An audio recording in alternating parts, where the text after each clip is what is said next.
Magandang gabi mga chong.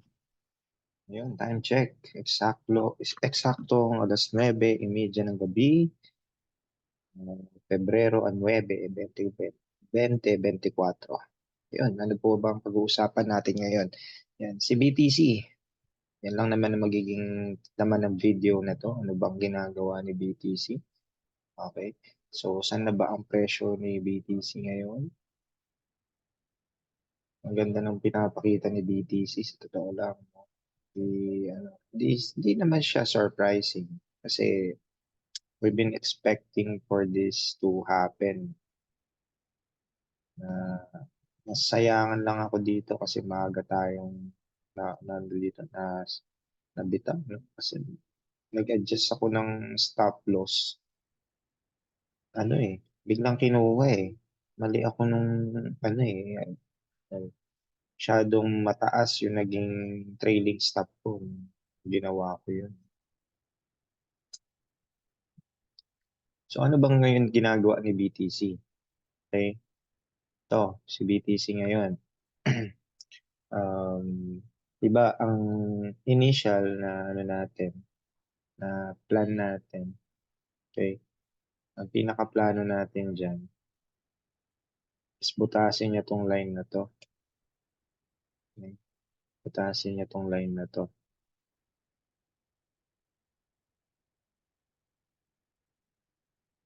Ayan, to. So pag nabutas niya yan, yan pwede na tayo magsabi na tuloy-tuloy na siya. Ang ganda ng ginawa ng price kitang-kita na kung ano ka talaga, actively watching the price action. Ayan, hindi naman na siya nagki-create ng lower low. Ang kini-create niya is higher low. Okay?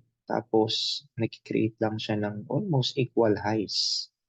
And is as if, is as if bobomba siya, nag-iipon ng puwersa para bumomba. Yun na nga, nakawala siya dun sa sa area na to, bigla, ayun, bumitaw. Ito nga lang target natin.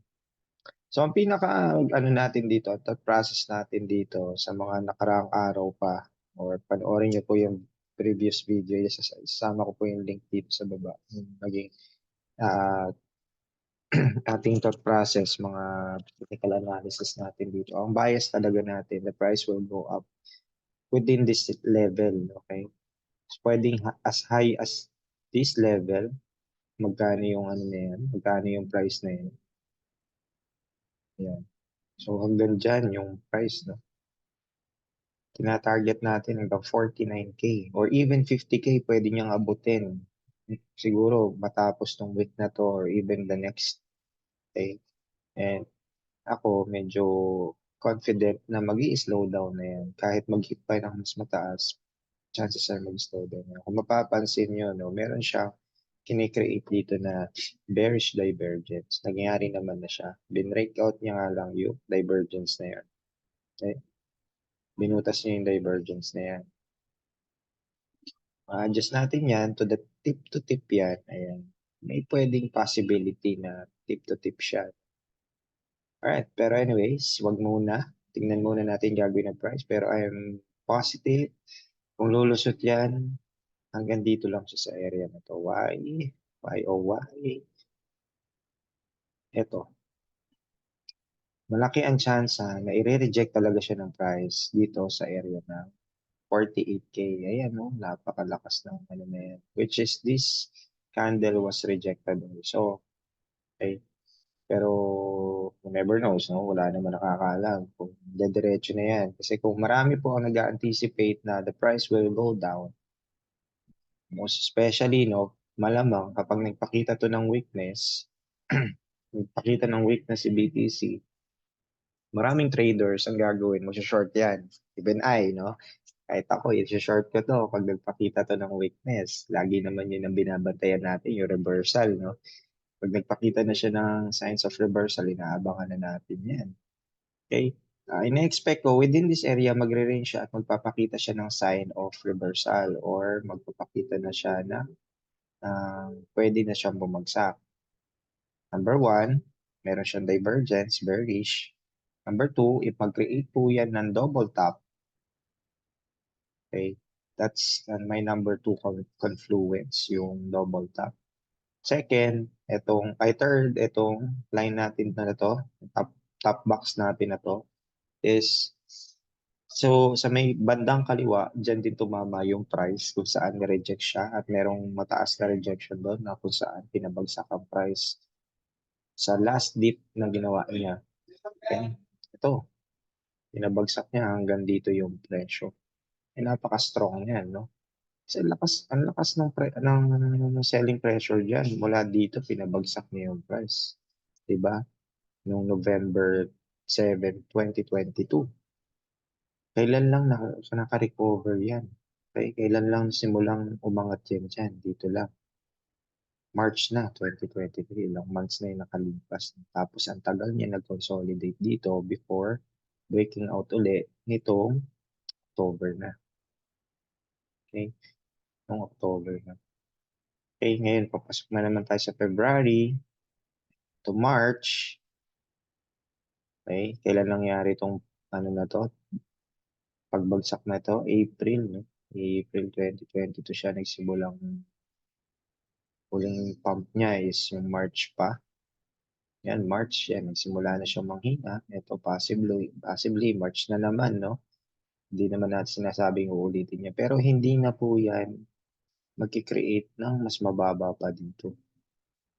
Kung i-observe nyo to, pansinin nyo to. Ayan, pansinin nyo tong swing na yan, Yan. Sila tinatawag na cup and handle. Pero hindi ko binibigyan masyado yung ano yun. Hindi ko kabisado yun. So, pansinin nyo itong swing na to. Pabalik tayo dun sa lower time frame na ginagawa ng price ngayon. Okay. Okay. Pansinin natin yan. Ito, dito tayo. Ito. Ito dito ko siya hinahalin tulad sa mga ganito. Yan, yung swing na yan. Yan. Tapos magko-consolidate, babagsak. Pero hindi niya nakin-create yung recent low na yun. Okay? Mas mataas na siya. Okay? Nag-create na siya ng trend line doon. Okay? Parang nag-iipon na siya, umangat uli, umangat, nag-i-stable siya doon. Okay? Tapos umangat, hanggang sa binasag niya na tong ano na to, area na to. Okay? Then tuloy-tuloy na. Okay, yun din ang gusto kong mangyari or ganun din yung tinitingnan kung possible na mangyari sa higher time frame naman. Okay, na kini-create niya. Okay, itong swing na to, sorry wala tayong mouse Eh, kung may magdo-donate dyan, sabihin nyo lang po, papadala ko yung address ko sa inyo, papadala. Okay. Ayan, ito, di ba? Kikreate siya ng line dyan May imaginary line dyan. Lagyan na natin ng ganun. Ayan, meron na siya na-complete niya na yun. Kaya possible, gumanito yan.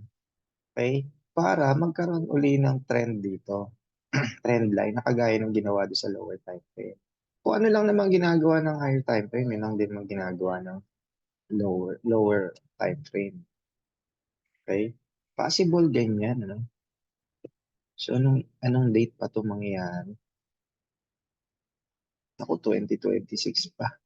Tagal, no? Ng pagputok. Pero malamang hindi naman ganun katagal yan. Okay? Possible dito lang yan. Okay? Kasi ito, trend line yan. Okay? So, possible pumutok siya rito. 2025 talaga yung pagputok ni BTC ko sakali. Tama yung mga prediction nila, ang bull run is mangyayari sa 2025. If, ano, only if lang naman gagawin ano to, ni BTC, itong TA natin na to, yung technical analysis na to. But sa ngayon, I'm now looking or waiting for the price to weaken, okay, to become weak, no? Within this area, ma-reject siya dyan. Pag na-reject siya dyan, maghahanap na tayo ng short entry natin. Of course, no? Short entry natin hanggang saan natin tina-target yan? Ito. Hanggang dito yan. Sa 30K yata natin tina-target. 30K naman ba yan? Ayun, 30K. We're looking at 30K, 32K level. Okay. Possible 32K level siya bumaba. Okay. So, yan yung ano natin, yan yung tinitingnan natin gagawin ni BTC sa mga susunod na malamang to, linggo, no? Linggo ang bibilangin natin dito, hindi po araw lang. Okay. Ito nga, ilang araw na natin binilang yan eh. Mula nung binantayan na natin siya at nag-TA tayo na bababa. Okay? So, yun lang po, no? Ganda nung ginagawa ni BTC. Tutuwa naman ako sa pinapakita niya. Hopefully, no? Hopefully, mangyari yun. Okay? Kapag nangyari yun, at magpakita ng strength dito, magkarga na tayo ng mga kaya natin maglabas ng malaking pera compared sa nilalabas na natin. Gusto ko nga utangan na to eh. Hindi, kidding, kidding. Okay, so gagawin yun na. Kasi hindi natin alam kung anong pwedeng mangyari. No? Kapag lalo pang bumagsak yan, may ipit yung pera kinutang ninyo. Anyways, uh, make your own research na lang po. Do your own research. Sabi nga nila, dyer din tayo. Ako, wala akong masyadong ginagawa. Ang ano ko lang, TA lang talaga.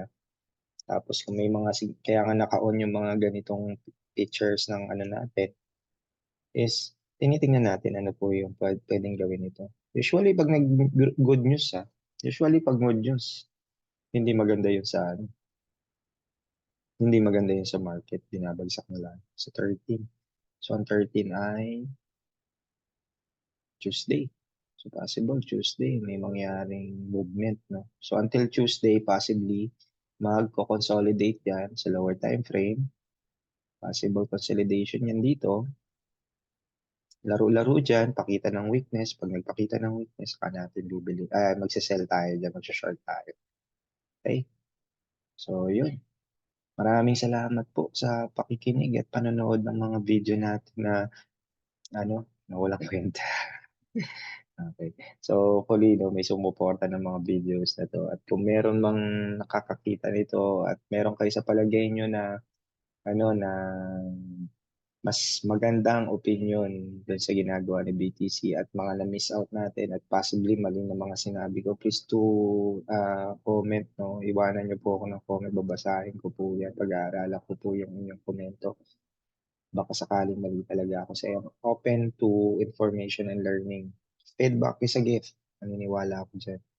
So, mas natututo tayo kapag meron nagsasabi sa atin. Pero wag nating hayaang magulo nun yung ating bias. Kasi kapag nangyari yun, wala na tayo sariling bias. Okay? Kailangan ano pa rin tayo, focus pa rin tayo sa ginagawa natin. Consider lang natin yung mga feedback na yun kung gaano katama, gaano ka ano, reliable, sorry, gaano ka reliable, gaano ka legit. Okay?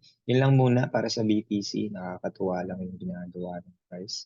Yan, maraming salamat po. Magandang gabi. Mag-update na lang din ako sa isa pa nating binabantayan token, which is ayan, people, sa separate video. Maraming salamat mga chong. May the force be with us. Ciao!